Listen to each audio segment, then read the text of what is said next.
así que no esperen un monólogo, lo vuelvo a subrayar. ¿Hay algún comentario? ¿Qué les parece la idea de haber establecido este pequeño, este íntimo grupo, diría yo, de expertos en evaluación de un trastorno mental grave como es la psicosis, y que a través de los años fue el primer diagnóstico diferencial que se hizo en psiquiatría, las psicosis afectivas de las psicosis esquizofrénicas? Es decir, como nuestros maestros de hace 100 años lograron solo mediante la observación decir este es afectivo o este es esquizofrénico. ¿Qué piensan desde su perspectiva como médicos, como enfermeras, como psicólogos, como criminalistas, de la importancia de tener este tipo de entrenamiento en petit comité? A mí me parece muy interesante porque en lo personal soy psicólogo y resulta que cuando uno le toca evaluar a personas, uno se encuentra de inicio con un ser humano enfrente y hay una primera relación e incluso, decía usted, mente contra mente, ¿no? Son mentes las que se encuentran y que despierta en mí. Incluso ahorita se me despiertan tantas experiencias que he llegado a tener, incluso cuando me ha tocado intentar evaluar, al grado de llegar a experimentar hasta temor. Alguna vez en un cubículo me sucedió que intento tranquilizar a una persona que ya se había puesto muy irritada con el Ministerio Público. Nos habíamos dado cuenta que era psiquiátrico. Y fue una experiencia muy impactante de inicio tratar de controlarme para controlar la situación, ¿no? O sea, ¿qué me estaba diciendo a mí esa mente que tenía yo enfrente? Y sobre todo, porque con el estado de ánimo que uno se inviste cuando uno evalúa, es justamente con lo que le pueda otorgar al juez o al Ministerio Público de información sobre esa mente que tengo yo aquí enfrente, ¿no? Entonces, hay de todas las experiencias, ¿no? Aquellas que me atraviesan, aquellas que no me han atravesado y a la distancia puedo ver, y por eso me despertó mucho interés, mucho interés, porque son personalidades. Las personas psicóticas son muy peculiares, muy de llamar la atención, son muy interesantes. Son personalidades desintegradas, claro, en muchas ocasiones, ¿verdad? Y saber cómo trabajarla. Yo veo que tuvimos el problema de no alcanzar a escuchar bien el caso de Agustín. Sin embargo, a lo poco que se alcanzaba a escuchar, ¿qué manejo tiene ahí el médico para ir hilando, obteniendo información, haciendo que no se irrite? Varios asuntos. Pero bueno, de inicio yo estoy muy contenta de haber venido aquí a tener un encuentro con ustedes. Muchas gracias. ¿Cuál es su nombre? Gabriela, yo soy Gabriela Contreras. Gracias, Gabriela. Gracias. ¿Alguien más? Sí. Mi nombre es María Cristina Torres, a sus órdenes, y agradezco pues que me hayan aceptado al grupo y sobre todo a este curso. Es la primera vez que estoy en este ambiente de psicólogos. Yo soy abogada y trabajo en la Administración de Justicia, soy juez. Aparte de que es muy interesante, es muy importante para nosotros, que creo que en muchos aspectos se ha deshumanizado un poco la ejecución de justicia en cuanto a los inimputables, y creo que merece un tratamiento digno ante el juez. Entonces sí me interesa conocer los aspectos profundos y la técnica que se lleva a cabo, el tratamiento y el lugar donde se encuentran los sentenciados. En el caso de que cometan un delito.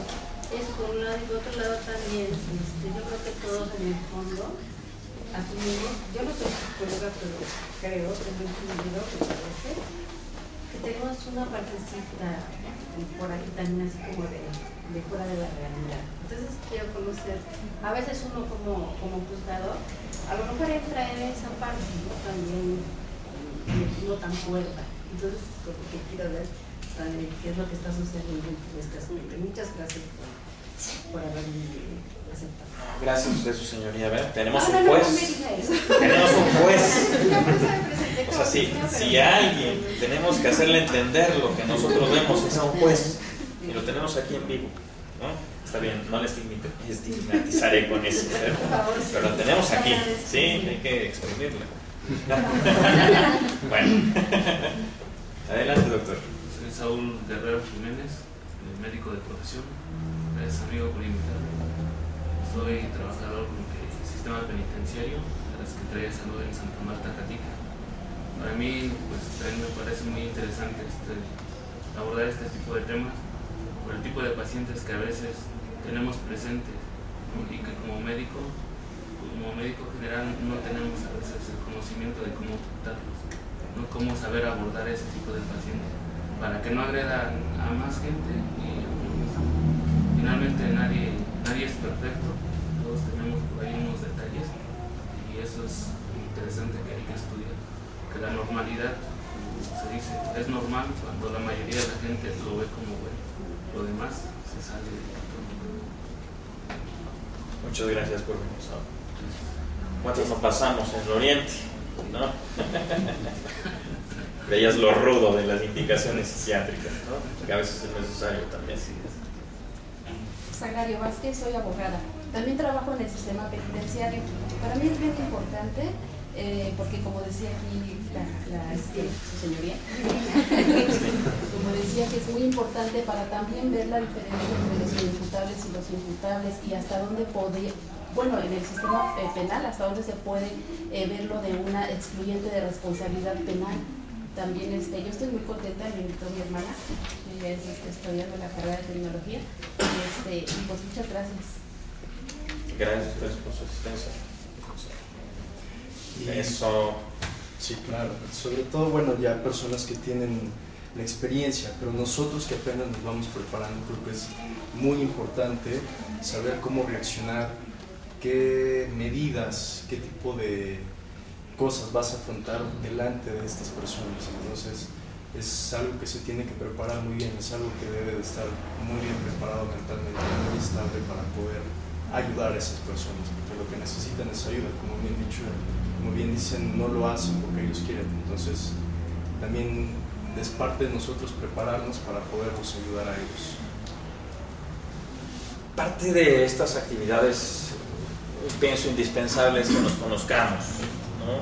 Es decir, no nos habremos enterado de la existencia de Cristina, de Saúl, de la licenciada, de los alumnos, de Ada, de mí, etc. De no haber promovido un sitio, pues, de reunión, ¿no? De reunión como lo hacen los antiguos, ¿no? Pues por el simple y llano placer de filosofar o de esclarecer lo que es la enfermedad mental grave y cómo se los vamos a hacer entender, ¿sí?, a las ramas del derecho, porque los médicos usamos un lenguaje muy rebuscado. Yo a mis alumnos les digo, si tú no entiendes un dictamen que llegue a tus manos, está mal hecho, punto. ¿Sí? Un dictamen debe tener la capacidad de transmitir a alguien que no es experto en tu rama algo que te está preguntando. ¿De acuerdo?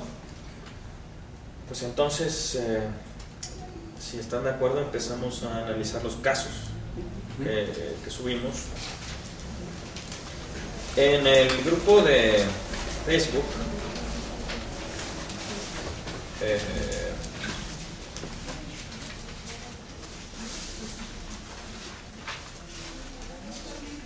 subimos 2 casos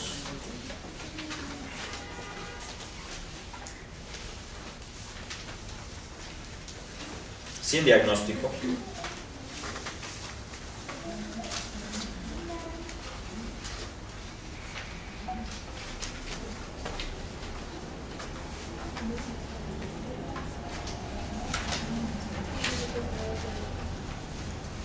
Subimos la grabación del doctor Rosell, que no pudo estar aquí por cuestiones profesionales.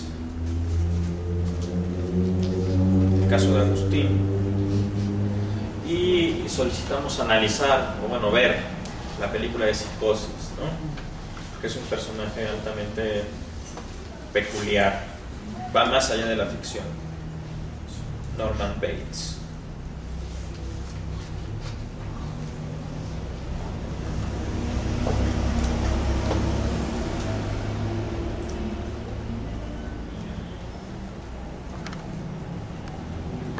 Bien. ¿Qué les llama la atención? De primera intención en este caso. La creencia de los extraterrestres, de que Bien. vinieron. Hay un pensamiento extraño que creen los extraterrestres. ¿Cómo? Es antisocial. Define antisocial. No le gusta relacionarse con más social. Ok, vamos a llamarle aislamiento.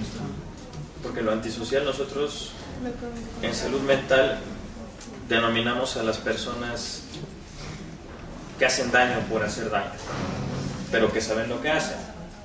¿De acuerdo? Es un primer concepto que no está nada mal de aclarar, ¿no? Una conducta antisocial es la conducta que rompe vidrios, que orina en las calles, que le escupe la cerveza de su amigo, cosas así de simples, pueden ser conductas antisociales.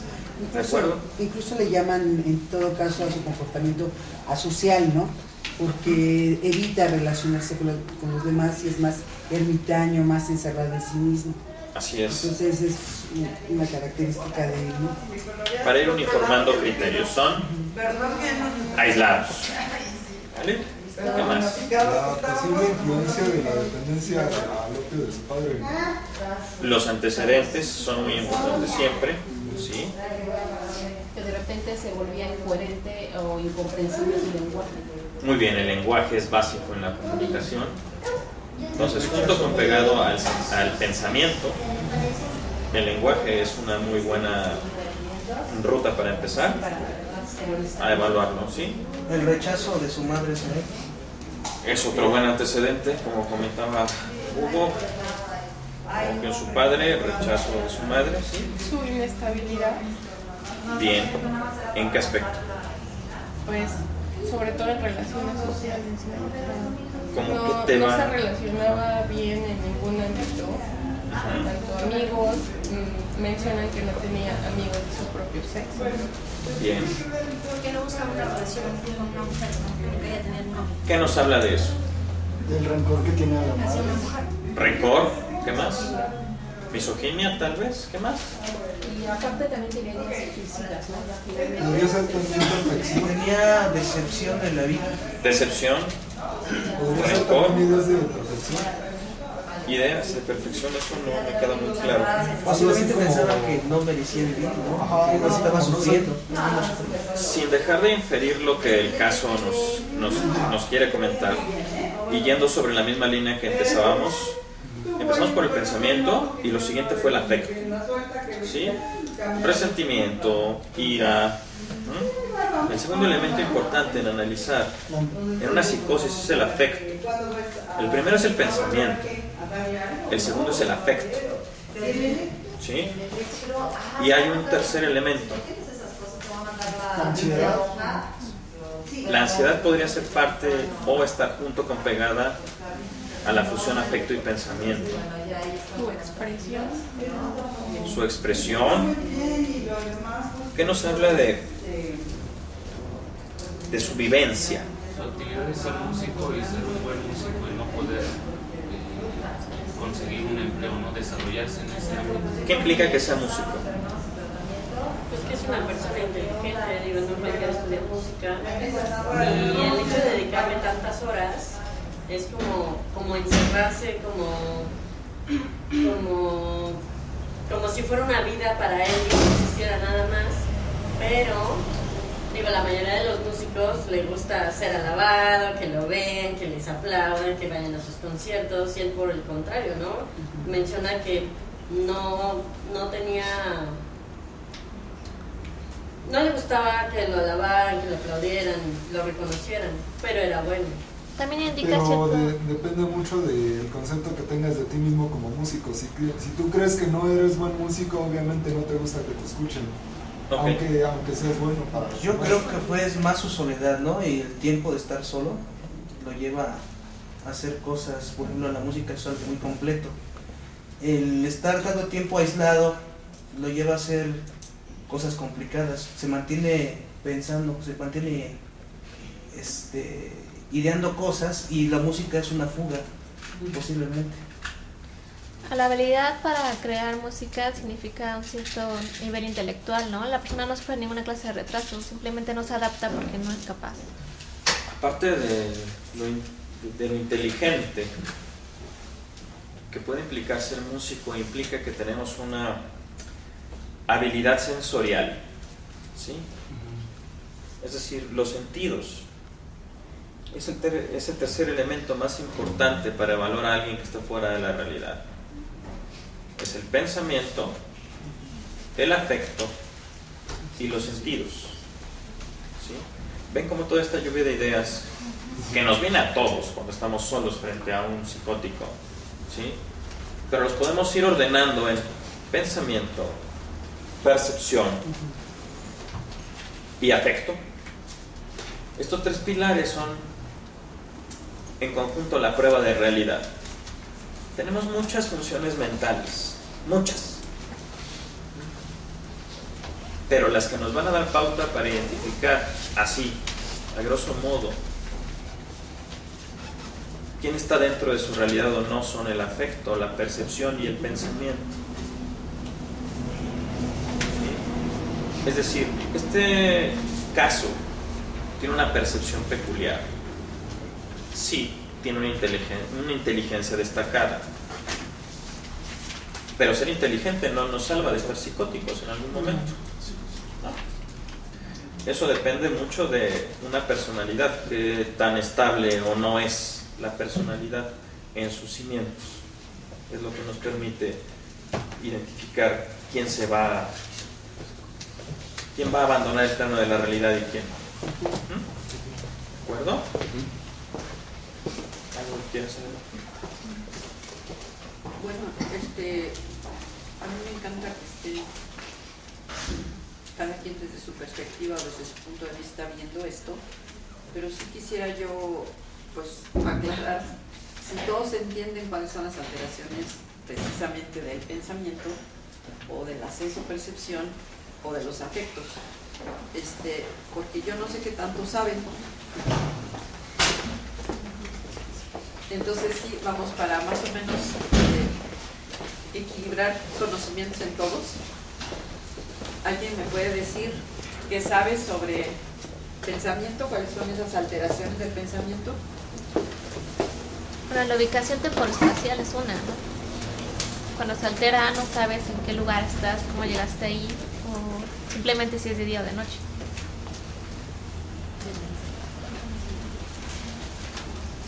Bueno, eso pertenece a la orientación, no al pensamiento. Salir de la realidad. Salirse de la realidad, sí. Ajá.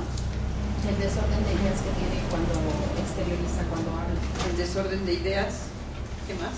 Si en su contexto, por ejemplo, es coherente, hay coherencia en lo que está diciendo, que hay una sintonía, en todo caso. ¿Qué sintonía? Una coordinación. Vamos hablándolo en lenguaje llano, ¿no? Es poder seguir un tren de pensamientos, ajá, lógico. Un orden lógico. Ajá. ¿Qué más? Bueno, y una duda es, hay algo llamado pensamiento mágico, ¿no? El hecho de que él piense que existen extraterrestres, o sea, quiere decir que tiene un pensamiento mágico englobado. Claro. Okay. ¿Qué es un pensamiento mágico?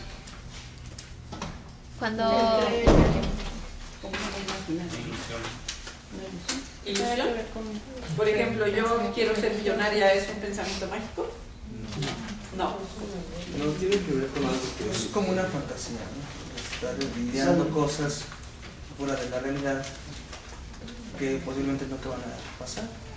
Pero que para esa persona sí existe en el momento. Pensamiento mágico es algo primitivo. Tiene que ver más con ideas religiosas. Tiene que ver con parte del desarrollo. Si ustedes ubican lo que va creyendo un niño que va creciendo, a lo mejor el niño chiquito cree que su papá es el más fuerte del planeta, ¿no? Eso es normal a cierta edad. o que su mamá es, no sé, siempre lo va a cuidar. ajá, la más poderosa, ¿no? O que la lluvia la manda un hombrecito que está allá arriba.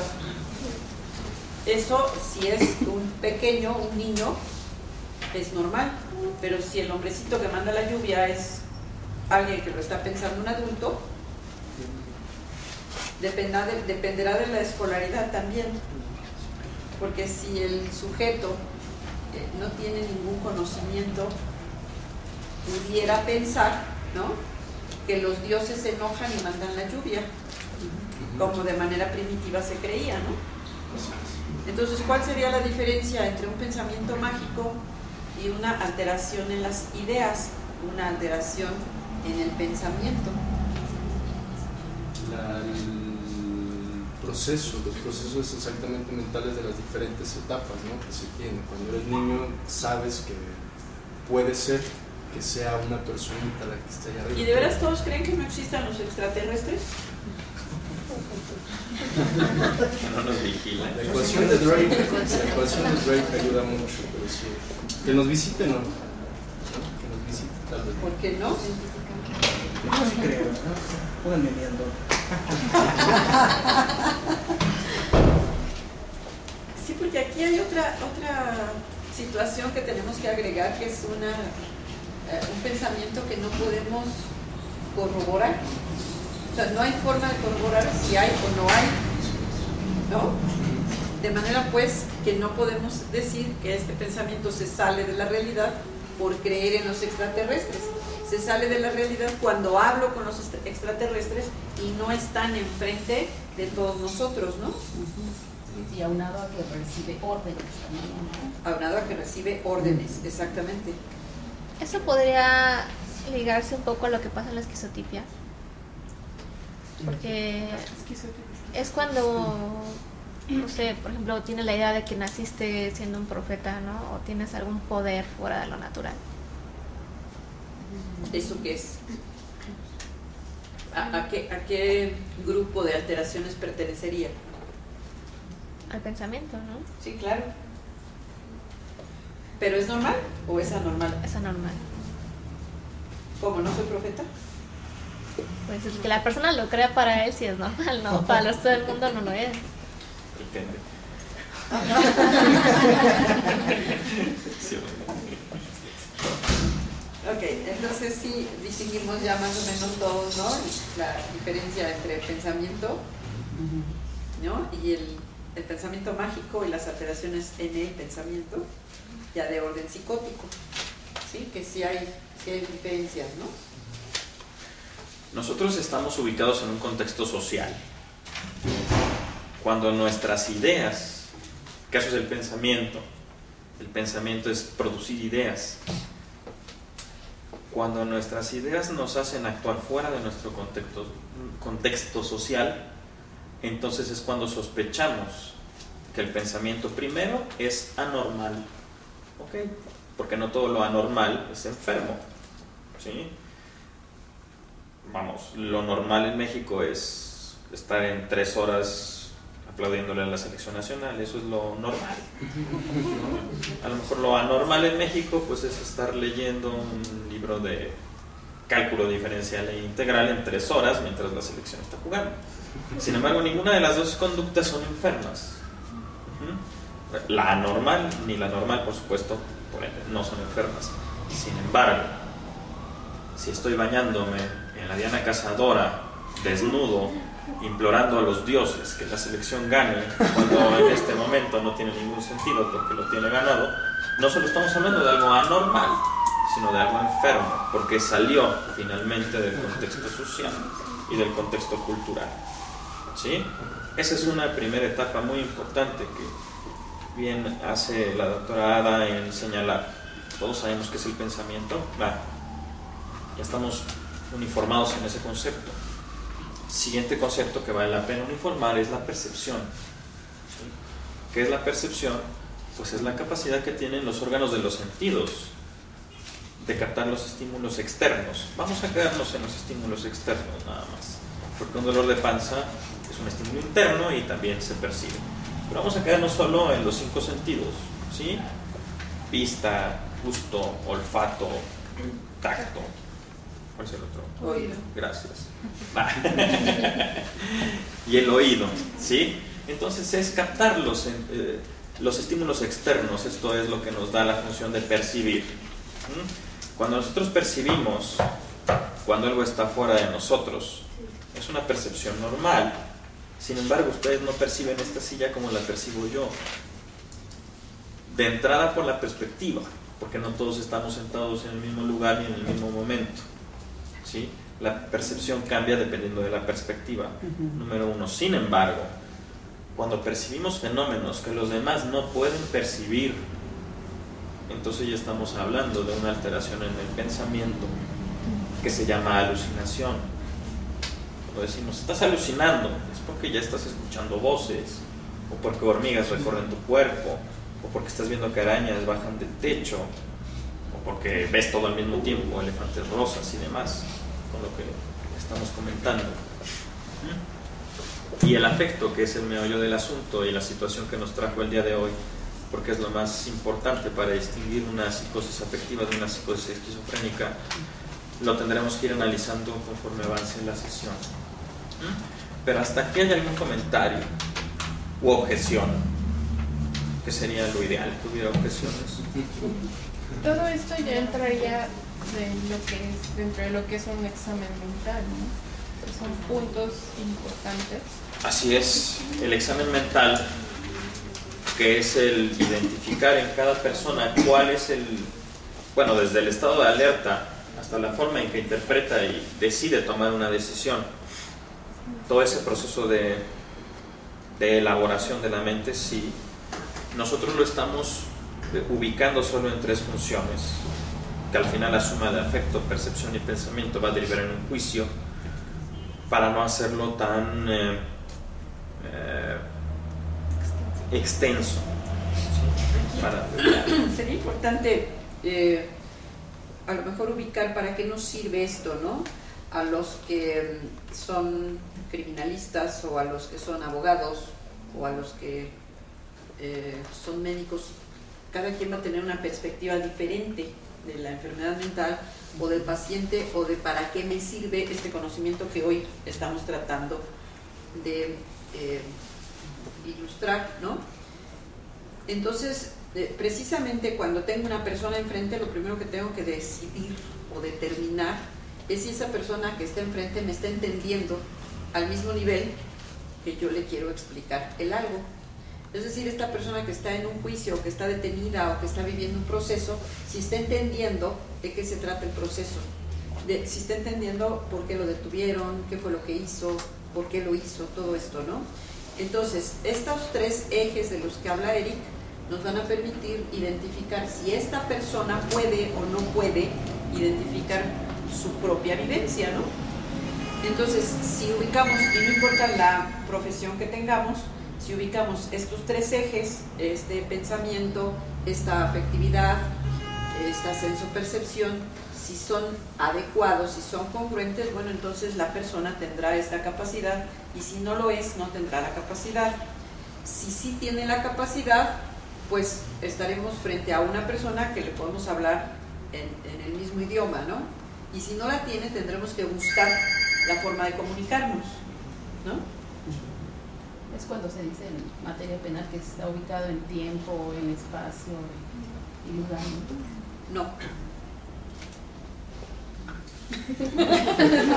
Tiene capacidad de entender y de querer. Tiene capacidad de entender, comprender y querer.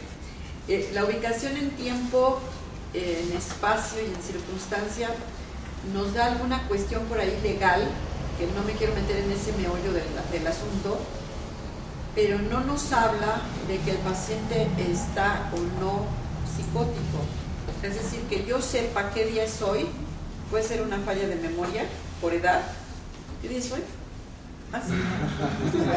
Ya me acordé, ¿no? Yo tardo unos segundos en ubicar qué día es hoy, y eso no tiene gran importancia. Sí, la capacidad de querer entender si es imputable o imputable. Ajá. Sí, de repente le preguntamos al paciente, estás en la delegación, ¿sabes en dónde estás, no? Está en la aplicación, no está en el reclusorio. ¿Sabes dónde estás? No. ¿Cómo que no sabes dónde estás? Pues no, porque me agarró la policía, me trepó a la patrulla y me trajo a no sé dónde, ¿no? Entonces, ¿es evaluable? Pues no es tan evaluable, ¿no? Hay que ver todo el contexto, pero si me dice que está viendo extraterrestres, pues ahí sí tengo yo más parámetros para confirmar cosas, ¿no? Incluso cuando hablaban de este aspecto perceptual, es si oye voces, sí que le genera al ver a su mamá cercano a él, irritabilidad, ¿no? A la vista, ¿no? El oído, la vista, y bueno, buscándole, ¿no? Sí, sensitivamente esa cercanía, bueno, no sensitivamente, ¿cómo se dice? Al tacto. Al tacto. Si esto lo irritaba más. Volviendo a este paciente que están leyendo ustedes, es un paciente que ha dicho que quiere matar a su mamá porque las voces le dicen cosas, ¿no? Entonces él responde a las voces con una actitud agresiva en contra de su madre, porque las voces algo le dicen, que no nos dice qué, el escrito, ¿no? Bueno, sí, así es tipo con algo. ¿Sí? Le están indicando, le están ordenando, le están diciendo qué hacer. Entonces tú ve y mata a tu mamá, ¿no? Y él tiene esta dificultad, ¿la mato o no la mato?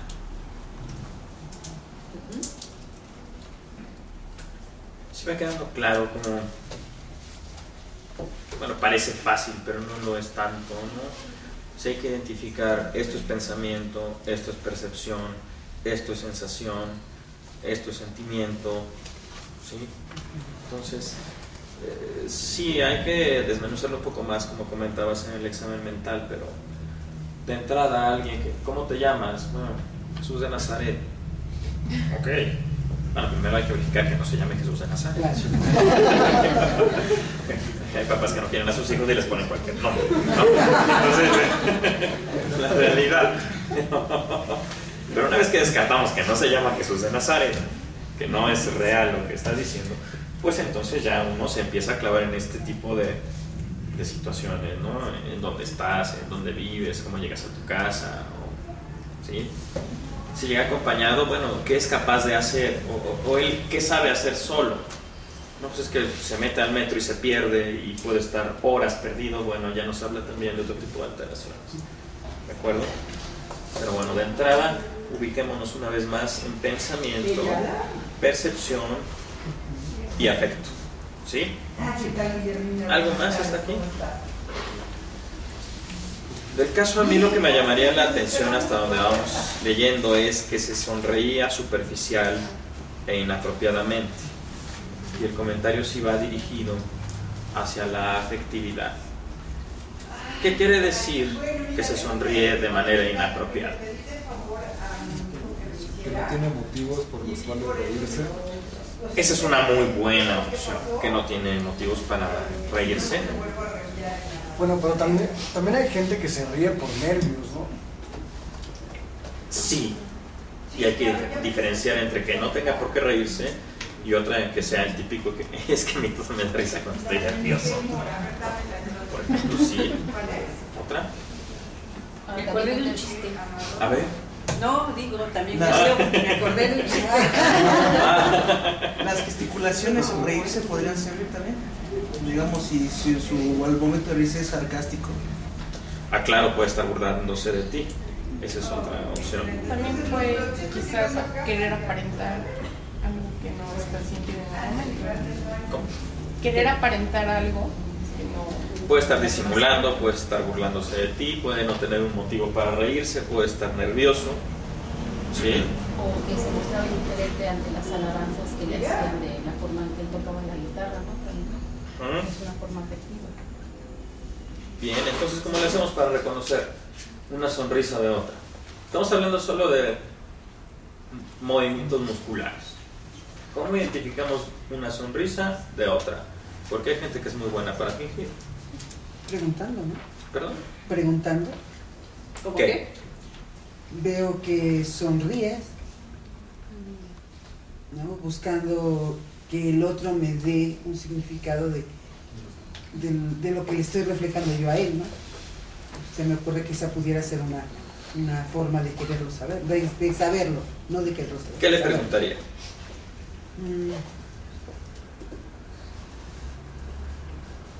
Veo que sonríes. ¿Me podrías explicar a qué se debe tu sonrisa? Me llama la atención que sonrías. ¿A qué se debe? ¿Okay? ¿Alguien más? Así como las miradas, también se estudia, en este caso, el lenguaje corporal, ¿no? Hay diferentes tipos de sonrisas. Previas a que empiece a sonreír y durante que esté sonriendo. Es simplemente lo básico que es una sonrisa, el estudio de la kinesia. Si es una sonrisa verdadera o simplemente son movimientos involuntarios del cuerpo, de los músculos. ¿Y cómo reconoces eso? ¿Pero tú sabes de eso? No. Ok. Una sonrisa verdadera van incluido también músculos en la cara, los músculos del ojo, entonces realmente también la mirada se fija feliz. La expresión de la mirada. ¿Usted cómo le hace? Porque tiene que hacerlo. Veo muchos cínicos diarios. No, hablo de los que se presentan ante usted. Bueno, ahí sí resulta un poquito complicado, pero básicamente esto que comentaban hace un momento, ver el motivo. Si no hay motivo, pues quiere decir que la persona pues está desubicada o se está acordando, como decía la maestra, de algo, de algún recuerdo. Para distinguirlo, pues yo creo que basta eso, que no haya un motivo, porque está sonriendo. Entonces quiere decir que si no hay motivo, pues está extraño. Si está extraño, pues ya nos da una cierta idea de que el sujeto o está evadido de la realidad, o pudiera ser que efectivamente está acordando de algo. Pero yo creo que es un comportamiento genérico y hay que ver cómo también comentaban el contexto, ¿no? Desde que llega, se lo presentan, lo que uno lo observa, si está incoherente, si está coherente, etcétera, y si sonríe sin motivo. Yo creo que, bueno, esa es mi percepción. Hablar, a pesar de que le pregunta, permanece callado, que tiene algunos reflejos en sus músculos, en su cara, por ejemplo, que esas sonrisas, como se dice, ¿verdad? Que de pronto quieren hablar o dicen incoherencias. Y aparte de a nosotros ya nos llega un diagnóstico, o sea, nosotros ya de ahí ya traemos la idea. Es raro, nosotros descubramos, raro que alguien tenga una enfermedad psicótica o psiquiátrica. Normalmente ya viene con el diagnóstico hecho por los médicos en la procuraduría o vienen en el reclusorio cuando están ingresados. Ahí también les practican el estudio y de alguna manera ya tenemos el antecedente porque ya previamente fue observado por los médicos. Nosotros más que nada nos basamos ahí en la observación cuando ya los comparecen. Ha habido algunos casos excepcionales que efectivamente sí he ordenado la práctica de estudio psiquiátrico porque refiere incoherencias o simplemente se niega a declarar, pero su comportamiento no es el normal que tienen las personas, ¿no? Que grita, o que está muy callado, porque hay personas que no quieren hablar, o su aspecto, porque a veces también su aspecto pues es muy desaliñado, muy desordenado, etcétera. Tuve por ahí a una persona que según el diagnóstico era bipolar y me parecía, cuando yo lo observo la primera ocasión, muy inteligente, muy completo, muy alegre, y pues dije, pues no creo que esté enfermo. Tampoco ellos lo creen. Como abogado. Y utilizaba términos de abogado. Entonces yo decía, bueno, pues no era abogado. Sin embargo, me llamó la atención eso, que se expresara como un abogado. Dijo, va a vivir en un círculo de abogados, una cosa de esas. Pero ya posteriormente, cuando le van a dictar el auto de plazo, pues ya está llorando, está muy triste y ya refiere a otras circunstancias. Y ya en el diagnóstico observé que son por temporadas largas, ¿no? Que no es de un día para otro cuando cambia la gente, porque normalmente en el trabajo siempre llega uno y dice, es que es bipolar porque llego contento y a la media hora si no desayuna pues ya estoy bien enojada, ¿no? Pero no, ya vi que son diferentes. Un poco más complejos. Sí, y Y bueno, es lo que yo he observado. Y sí, cuando me parece que hay algo fuera de lo normal, es cuando ya observo o solicito la intervención de un estudio Muy bien. Gracias. Una de las mayores alegrías de estar aquí con ustedes es precisamente que se multiplica el conocimiento y entonces puedan identificar lo que es un paciente psicótico o un enfermo psicótico. Yo le quiero aclarar a su señoría que no hay médicos en la Procuraduría, donde yo trabajé 22 años, que hagan buenos diagnósticos porque ya no trabajo ahí. Y no porque no hagan buenos diagnósticos, porque no hay psiquiatras. Entonces, sí hay médicos generales, pero el médico general no hace el diagnóstico de psiquiatría, hace el diagnóstico de lesiones a nivel de lesiones, ¿no? No está dentro de sus obligaciones laborales hacer el diagnóstico psiquiátrico. De manera pues que se les van muchos. ¿Hoy te pegaron? ¿No? Ah, órale, adiós. Así lo hacen. ¿Te golpeó el judicial? No, adiós. Y este sujeto al que no le preguntan absolutamente nada, solamente si lo golpearon, pues puede estar psicótico, porque no lo supieron evaluar. Entonces, regresando a la sonrisa tiene un contexto social, cultural, y sí, decían hace rato, tiene que ver con la mirada y tiene que ver con las gesticulaciones que estamos acostumbrados a ver. Que esta es otra problemática, porque si me voy a Corea con personas con ojos rasgados, me va a costar mucho trabajo identificar una sonrisa de otra, por un contexto cultural y social y físico, ¿no? Entonces, hay una parte del cerebro que son las neuronas en espejo que me van a permitir identificar los estados de ánimo de mi mamá. Cuando yo empiezo a crecer, empiezo a verle a mi mamá la cara, empiezo a identificar sus emociones de mi mamá, y entonces cuando mi mamá está enojada, grita, yo identifico qué gestos hace, y entonces ubico que ese gesto corresponde a enojo. Pero esto es en un contexto social, porque no nos enojamos igual los chilangos que los de Guerrero, o que los de Mérida, o que los de Sonora, o que los de Monterrey, y todos somos mexicanos, ¿no? O que los peruanos, o que los guatemaltecos, y todos somos latinos. Entonces sí tiene que ver mucho con este contexto sociocultural y con esas neuronas en espejo que me permitieron aprender de mi madre, que no tiene nada que ver con la madre del de al lado que es gringo, ¿no? ¿Es gringo? Bueno, no sé. No, otro. Entonces, ¿cómo hacer para saber si esta sonrisa es normal o no es normal? Esta es la pregunta, ¿no? Sí, tiene contexto, ¿no? Si tiene este contexto de normalidad. Yo quiero hacer una pregunta, tengo mucha curiosidad hasta que habla de las sonrisas y no sé. Cuando hay psicosis, cuando no hay una congruencia entre pensamiento y afecto, eso es un síntoma de psicosis. Cuando psicosis, cuando el pensamiento no es congruente con la realidad de nuestro contexto cultural. Yo puedo decir, saliendo de aquí, me voy volando a mi casa, para dos contextos, uno simbólico y otro que yo me aviente de esta ventana esperando que sí vuele a mi casa. ¿Sí? Entonces, saldría del contexto cultural, toda vez, bueno, incluso de naturaleza humana, ¿no? No creo que haya una cultura en el mundo que me crea que voy a ir volando a mi casa. ¿Sí?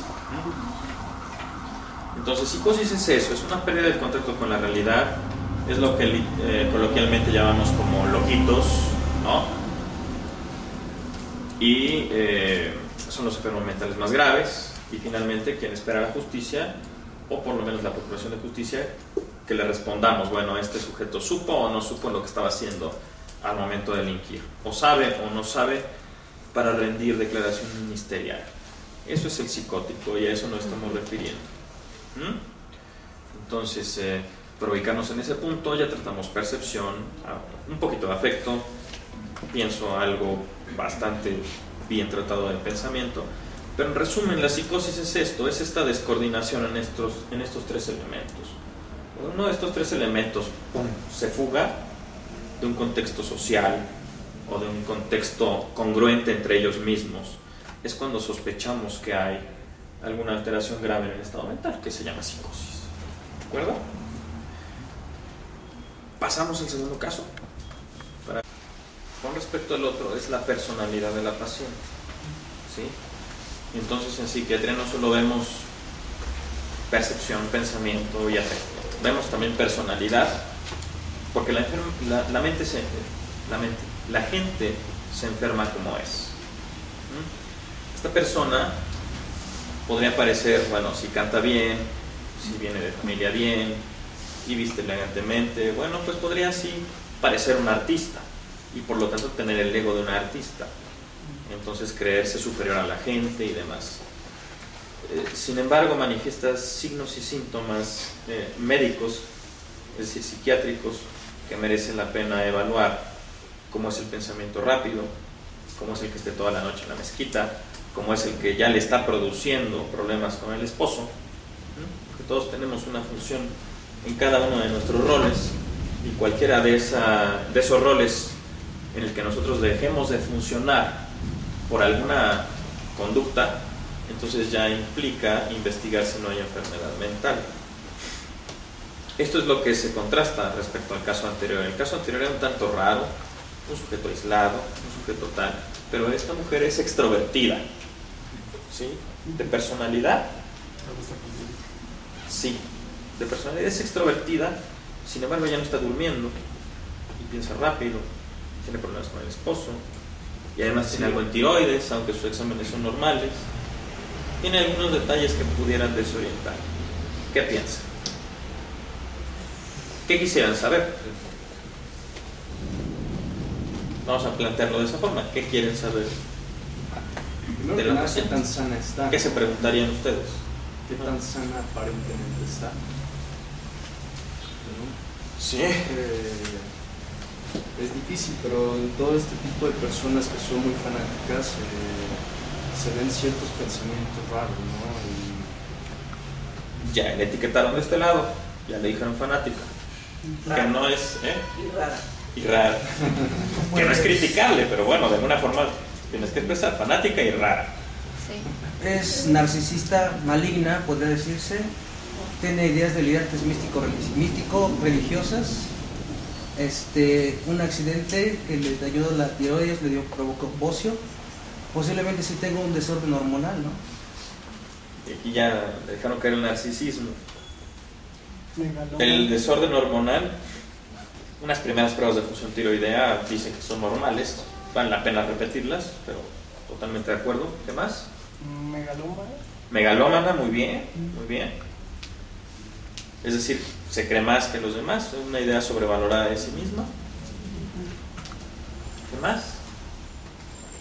Bueno, soy fanático, yo no sé mucho de la religión musulmana, pero sí tengo la idea de que es muy exigente, ¿no?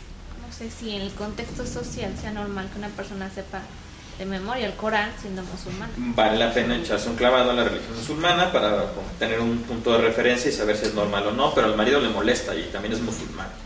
Entonces me imaginaría que no es tan... A mí me llama la atención porque dice que el marido es musulmán, pero yo no sé la religión de ella. Quiero pensar que estamos en México y que este caso clínico es mexicano, porque así como está redactado, y no sé quién fue, tú no dices. No me dice si ella también es musulmana o ella tiene otra religión, como podría yo pensar, algo católica o algo que tenga que ver con el catolicismo o el cristianismo, porque entonces sí se me sale de la realidad cuando se mete a rezar a una mezquita.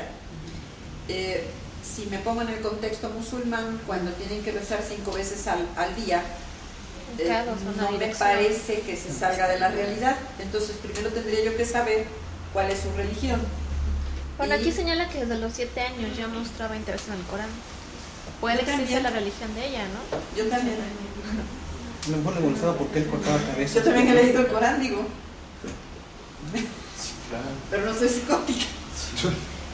Me interesa desde el punto de vista de saber de religiones, pero eso no tiene nada que ver, ¿no?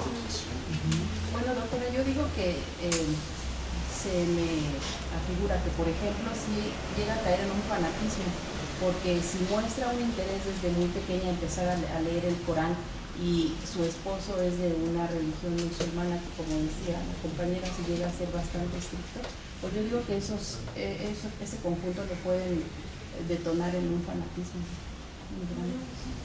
Pues se vuelven obsesivos, ¿no? Obsesivos Yo creo de cuestiones religiosas. Yo creo que habría que saber si la fascinación por leer el Corán era suya o influida por sus papás, ¿no? También. O por el mismo esposo, porque también los esposos musulmanes, cuidado, mucho cuidado. Entonces, también puede haber sido no por fanatismo, ya pensándolo bien, por miedo, ¿no? Muchas veces no es muy fuerte esa religión. Yo lo que pensé fue en las primeras relaciones que pudo haber tenido pues con sus principales, o en este caso sus padres o algo así, por la edad en la que ella empieza a interesarse por el Corán. Pero lo que me llama la atención y lo que me da a pensar en esa en una patología es justamente el que ella obsesiva y compulsivamente esté rezando y después, cuando está recluida en casa de su madre y que se empieza a obsesionar más, lo hace incluso acusando de pecadores a otros y los invita a rezar y a rezar y a rezar. O sea, a mí ese fue el dato que quiero, porque eso ya está fuera, ¿no? Fuera de la... A mí lo que me llama la atención y me hace pensar que no es un caso de México, o tal vez sí en México, pero de una persona musulmana, es el hecho de la religión. A lo mejor para nosotros, ay, soy cristiana, soy católica, X, ¿no? No implica estar en la iglesia pegada todo el día. Pero en cuestión de los musulmanes, la mujer es menos. La mujer no está al mismo nivel de los hombres. La mujer, pues vemos que se casan o las casan a los que les gusta 12, 15 años, y está estipulado pues que la mujer es para beneficio del hombre y para procrear, ¿no? El hecho de que aquí la chica no haya tenido hijos, y lo cual aportaba problemas a la relación, tal vez para ella era algo de, oye, es que a mí me inculcaron que yo soy mujer y debo de servir a mi hombre y ya llevo cuántos matrimonios y no tengo hijos. Tal vez era un choque para ella, ¿no? De los datos actuales que menciona el caso, ¿alguien sospecharía que estuviera fuera de la realidad? Es que eso es a lo que yo iba. Menciona que está ubicada en tiempo, lugar y espacio, más sin en cambio sus conversaciones cambiaba, o sea, era constante el cambio en el tema y también se distraía mucho. Entonces ya no hablas de una ubicación, una orientación, puesto que no mantienes una línea, ¿no? Bueno, es algo que a mí me llama mucho la atención. La atención dispersa. Su manera de hablar rápido también, que dice que por momentos se le mostraba excitada e irritable. Así es. También tiene mucho que ver. Los episodios de depresión. El hecho de los dos esposos, sí, uno no se sabe, son dos esposos, son dos matrimonios. No se sabe si uno fue por el católico, o sea, por la iglesia, ¿no? Se están metiendo en dificultades religiosas. A mí sí me gustaría aclarar, una cosa es el Corán, ajá, y otra cosa son los chiitas y los talibanes, que por ahí están confundidos. Entonces sí, por ahí cuando tengan tiempo me leen la diferencia de un chiita y un talibán, porque esta es la parte negativa de los musulmanes, pero de verdad el Corán se parece tanto a la religión católica que no encuentro casi diferencias, ¿no? Y sí, a veces hay machos, ¿no? Algunos machos católicos, muchos, pues también los hay musulmanes y también los hay judíos, ¿no? Pero no por el Corán mismo como tal, sino por el machismo. Entonces aquí también tendríamos que deslindar. Entonces no se vayan solo con la religión como una probabilidad cultural, sino también qué tanto saben, qué tanto pueden diferenciar. Entonces si no sé de algo, como algo específico que podría ser el Corán o los musulmanes, entonces me voy a pensamiento, me voy a emociones y me voy a lo que estamos hablando, sensopercepción, y no se metan en otras áreas para que no se confundan. Eso es importantísimo, no confundirse, porque la vida de un ser humano siempre nos va a confundir. Cuando digo siempre, es siempre. Entonces, por eso intenté desviar la atención a los datos actuales. ¿Qué tiene? De entrada, alguien que entra gritando a un lugar, lo que primero nos imaginamos todos, si es un restaurante por lo menos, valga la expresión, es que este sujeto o sujeta está loco. ¿Sí? Porque entra gritando a un lugar, porque entra de manera inapropiada, de manera excitada, que bueno, intenta decir irritable, muy reactivo. A eso se refiere la excitación en este caso.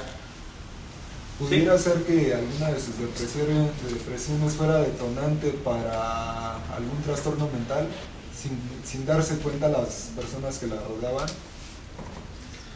Con la información que contamos podríamos inferir muchas cosas. Entonces, podríamos considerar los episodios depresivos, suponiendo sin conceder que lo fueran, como un antecedente.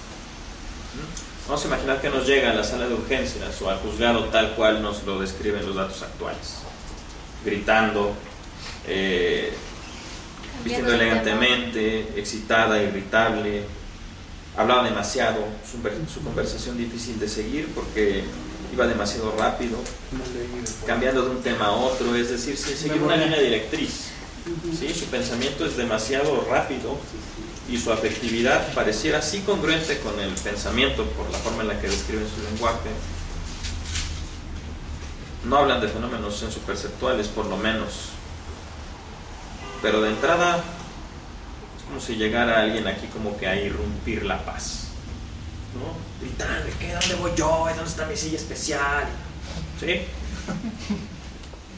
¿Qué podemos pensar? Ahí lo primero pueden ser drogas, ¿no? En ese momento sustancias. Eso es muy importante. Cualquier persona que haya perdido el contacto con la realidad, hay que descartar el uso de drogas. No solo en bueno, sí, en estos casos sobre todo que llegan muy excitados. Pero prácticamente en cualquier persona hay que descartar el uso de drogas. Muy bien. ¿Qué más? Bueno, algo que me llama mucho la atención, no sé si... Muy bien. Es independientemente de las cuestiones religiosas. Si la paciente alivia su sentido de angustia yendo a la mezquita después de tener un problema, es decir, después de discutir con su esposo y después de que se va con su mamá, es su manera de aliviarse, de sentirse más tranquila, de estar rezando y todo eso. Esa es mi duda, ¿no? Como si fuera un pensamiento obsesivo con un acto compulsivo de rezar. Es decir, para quitarme la angustia rezo como un círculo, ¿no? No es nada descartable. Es muy buena opción. Como una catarsis, ¿no?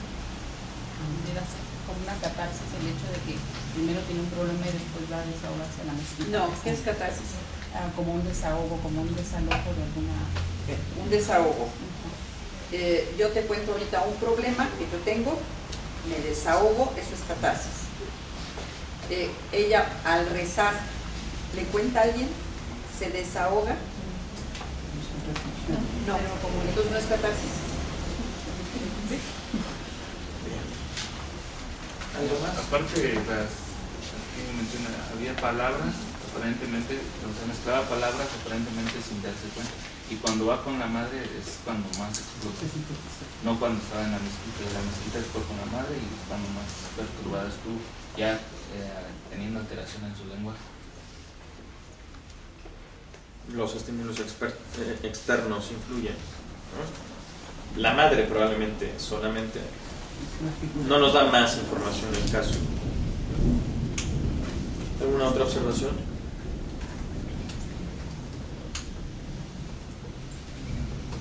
Los veo muy calladitos. Este lado izquierdo está muy calladito. Pero también parece que no la soportaban, ¿no? Como que ya tenía tiempo con esto, ¿no? Porque el esposo la manda a la mamá y la mamá le manda al esposo. En psiquiatría es muy importante lo siguiente: tenemos que trabajar con lo que tenemos. Bueno, creo que en cualquier profesión, no solo en la nuestra. Hay que trabajar con lo que tenemos. Lo que nos da oportunidad de fenómeno mental es a la especulación. Entonces nosotros procuramos, si no lo dijo, si no está escrito, si no nos consta, si no estuvimos ahí, pues entonces no existe. ¿Sí? ¿Qué estoy viendo? Alguien que está agitado, alguien que está gritando, alguien que está agresivo, alguien que está diciendo que es superior a los demás, que tiene contacto divino. Eso es lo que tengo. ¿Qué parece? Nosotros le llamaríamos en psiquiatría una psicosis maniatiforme. Es decir, el maníaco tiene un afecto, alguien que está muy eufórico, tiene un afecto muy elevado y tiende a sentir, o a mejor dicho, a fabricar este tipo de pensamientos, o a sentir estas ideas de superioridad. Y hasta ahí nos podemos quedar. Posteriormente podríamos dar un diagnóstico más específico. Que no quiere decir que si viene con el afecto elevado y con las características que acabo de mencionar sea un bipolar o un afectivo. ¿Sí? Ese es el objetivo del seminario. Que se entienda que todas las psicosis son tan locas, que todas se parecen, y solo hay algunas pautas, o una pauta, casi una pauta, que nos puede hacer diagnosticar certeramente si es esquizofrénica o afectiva. Porque los deprimidos, que se van al otro lado de la persona que está en este caso 12, también se psicotizan, ¿no? Solo que al contrario, soy lo peor del mundo, no valgo nada, el mundo se va a acabar, y que caen en estos pues crímenes de matar a sus hijos y después suicidarse ellos, ¿no? Por ejemplo. ¿Sí? ¿Qué más comentarios tenemos? ¿Cuál sería la diferencia del primer caso con el segundo caso? Muy bien. Yo pienso que en el primero era muy introvertido y en el segundo la chica muy extrovertida, ¿no? Encontramos, yo creo que también en el segundo caso, yo lo puedo entender igual y por el antecedente de la separación de su primer esposo y el problema con el segundo esposo, ¿no? Y en el primero que el chico se aislaba mucho. De entrada el temperamento, ¿no? Si uno es, bueno, la personalidad, una es introvertida y otra es extrovertida. En el primero prevalecen más las alteraciones del pensamiento y en este las de las emociones o del afecto, ¿no? El primero, o sea, a mi punto de vista, pienso que sería más una esquizofrenia tipo paranoide, si me hace algo así. ¿Sí? Y ahorita ya sería una psicosis afectiva, ¿no? O sea, ya en el primero sí ibas a involucrar trastornos mentales, ahorita que ya sea más afectivo. O sea, sí se ve la diferencia muchísimo. Sí, es contrastante. También otra de las cosas, en el primer caso existe un rechazo de la madre y en el segundo existe el apoyo de escucharlo. Entonces yo creo que ahí también es un parteaguas para ambos casos. Uno se brinda apoyo y el otro es un rechazo total. Entonces también hay donde trabajar. Por cuestión pronóstica es muy importante la aceptación o el rechazo de la enfermedad mental. Una enfermedad mental tendrá mejor pronóstico cuando el rechazo no existe o cuando es capaz de ser superado. Torna a una persona segura en seguridad.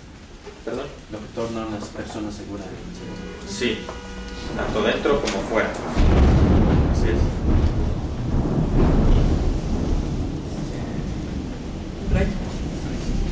Yo no escucho. ¿Qué más?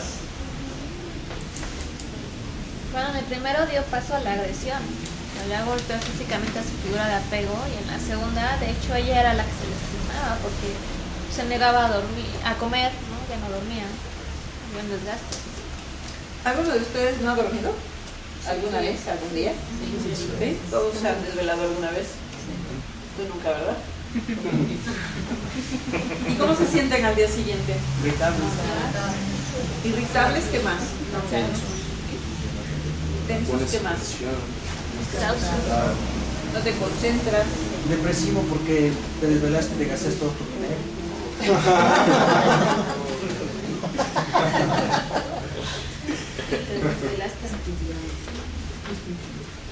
Me refiero a lo que sientes, no a lo que gastaste.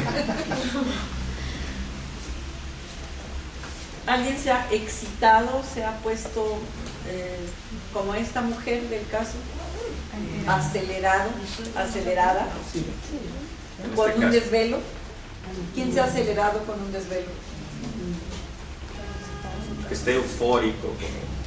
¿No? Ajá. ¿Nadie? Ay, nadie toma un par de copas que estén en el antro y... Casi podríamos decir que son normales. Casi. Un día que le grité Rosicea.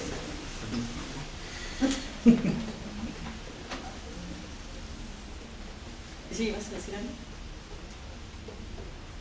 Un dato de que la gente se va a psicotizar es que deja de dormir. Independientemente de la psicosis que sea, en psiquiatría, aunque pareciera algo hilarante para otras especialidades médicas, el enfermo deja de dormir. ¿Sí? Y es cuando se empieza a desesperar. Y es cuando empieza a perder el control. Es como el pródromo es como cuando uno siente el cuerpo cortado antes de enfermarse de un catarro. ¿Sí? No está durmiendo. Hay que ajustar la medicación. Porque no tarda en perder el contacto con la realidad. No tarda, me refiero a las siguientes 72 horas, si no recupera el sueño. Como el club de la pelea. ¿Cómo? Como el club de la pelea. Entonces, si no han dormido por la razón que sea, por fiesta o por trabajo o por estudio, es recomendable que duerman al día siguiente. No se pueden desvelar continuamente porque entonces enloquecerían. Y por insomnio, también. El insomnio hay que tratarlo. Hay que medicarlo. Ajá. El insomnio tiene, en pocas palabras, dos posibilidades. Está asociado a una enfermedad mental o es per se una enfermedad mental. Y cualquiera de las dos requiere tratamiento.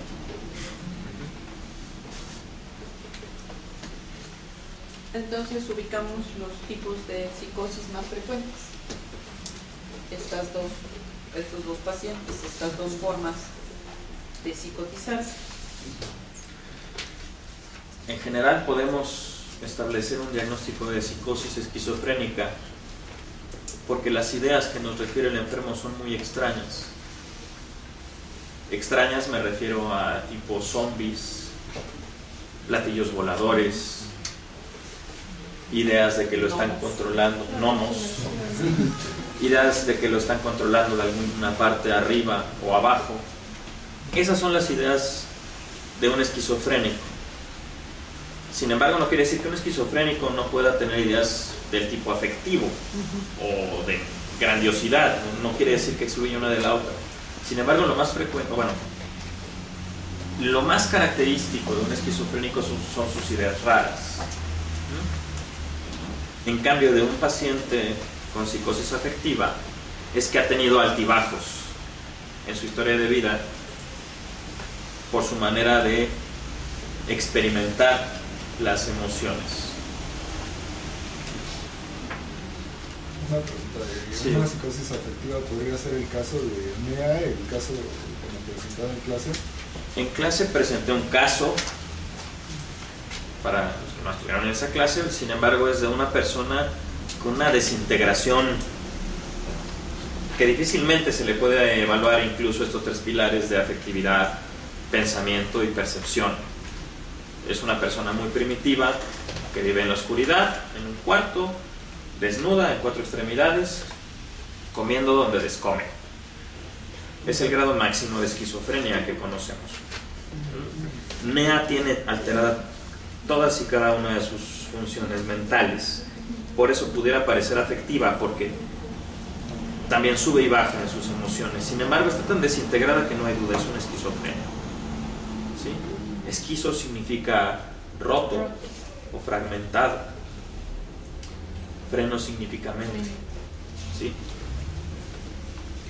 Y el diagnóstico diferencial lo vamos a establecer de una forma más certera con la evolución de la enfermedad.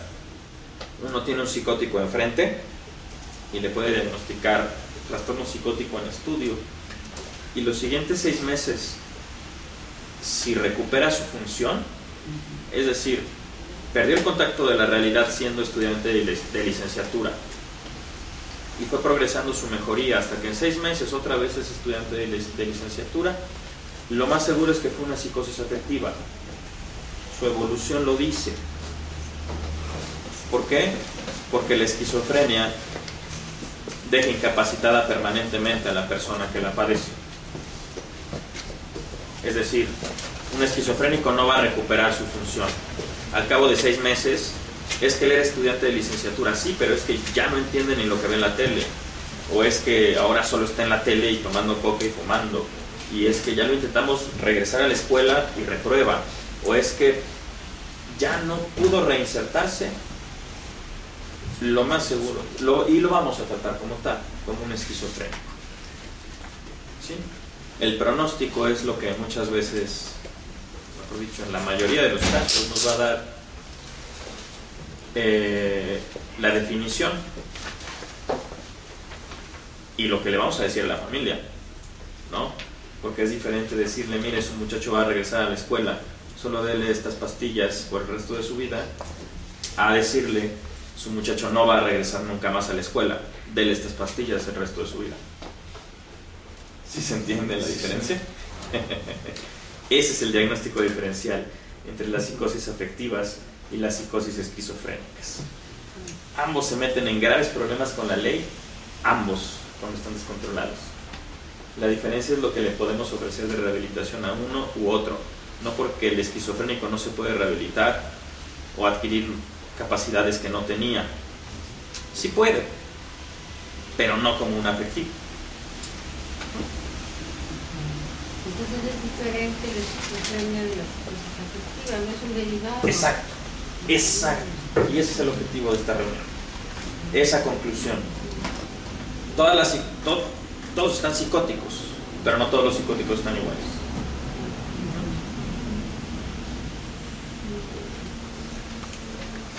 ¿Alguna duda? ¿Algún comentario? Por ejemplo, perdón, también en la psicosis afectiva las personas que escuchan voces se comportan igual, todo eso. Son diferentes los tratamientos. No, fíjese de eso. Bueno, de entrada se les da a todos la misma medicina para quitarles las alucinaciones, el comportamiento aberrante y demás. Pero ya en un curso a largo plazo, al afectivo se le da un modulador, así le llamamos, para que mantenga su estabilidad, y el esquizofrénico un cóctel, dependiendo del tipo de esquizofrenia.